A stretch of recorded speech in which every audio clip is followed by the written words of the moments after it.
Assalamualaikum warahmatullahi wabarakatuh. Selamat pagi teman-teman. Semoga semuanya dalam keadaan sehat, tetap semangat dalam mengikuti pembelajaran kali ini. Di pertemuan kali ini saya akan membahas tentang materi pemanfaatan flora dan fauna Indonesia sebagai sumber daya alam.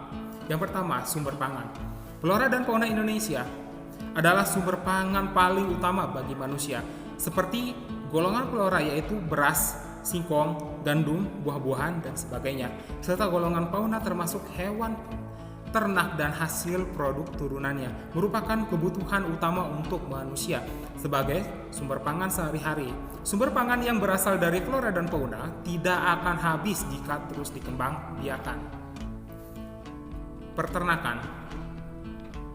Usaha budidaya hewan ternak tidak hanya bermanfaat sebagai sumber pangan saja, akan tetapi sebagai aktivitas ekonomi bagi manusia.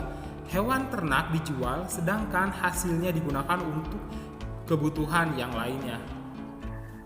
Perikanan. Perikanan lebih fokus menjadi usaha pengembangbiakan ikan dan segala biota air seperti air tawar, payau, maupun asin. Sumber pendapatan ataupun devisa. Berbagai jenis kayu yang terdapat di hutan Indonesia dapat dijadikan bahan baku industri, kerajinan, dan sebagai perabotan rumah tangga. Jenis hewan dan bagian dari tumbuhan tertentu dapat dimanfaatkan oleh industri kosmetik, kemudian diperjualbelikan di dalam maupun luar negeri sehingga mendapatkan devisa bagi negara. Hiasan.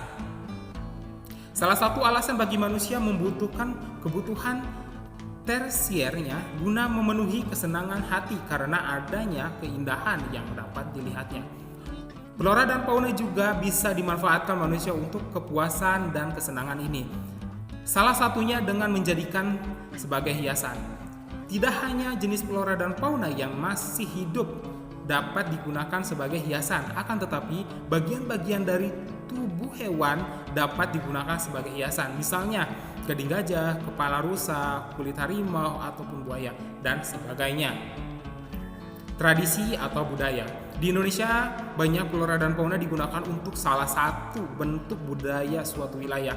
Misalnya, karapan sapi di Madura. Di Madura menjadikan perlombaan balap sapi dan akan mendapatkan nilai ekonomi untuk daerahnya. Sumber energi.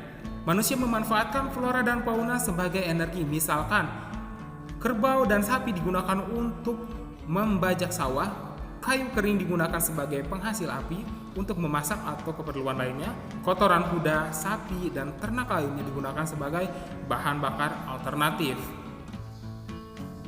Terima kasih sudah menyimak materi di pertemuan kali ini, semoga bisa bermanfaat. Sampai bertemu di pertemuan selanjutnya. Wassalamualaikum warahmatullahi wabarakatuh.